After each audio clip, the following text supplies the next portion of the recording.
Good job, guys. You've completed Intro to Linux Bash Scripting. I want to congratulate you on completing the course and finishing the projects and guidelines. Let's go ahead and go over some things that we covered. So we went over basic user commands, intro to shells and fish bash scripting, shell programming, advanced shell features, text manipulation utilities, and networking commands. We also did a couple projects. We did a bash scripting project with 12 hands-on examples, and we did a grep command project with 10 hands-on examples, and you completed that homework, and you wrote your very own script. So again, congratulations on completing this course, but don't stop here, guys. Continue your learning. Continue to enrich what you've learned. Seek out more projects. Follow some of our other courses, some of those resources we linked for you.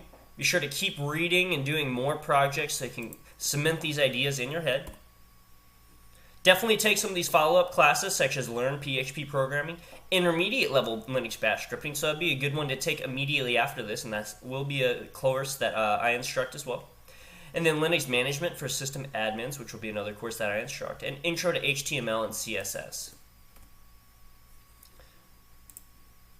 So guys, again, congratulations. Be sure to follow us on social media such as YouTube, LinkedIn, Twitter, and other social media platforms. Again, this has been a course by coding-bootcamps.com, and I look forward to seeing you in some of our other courses.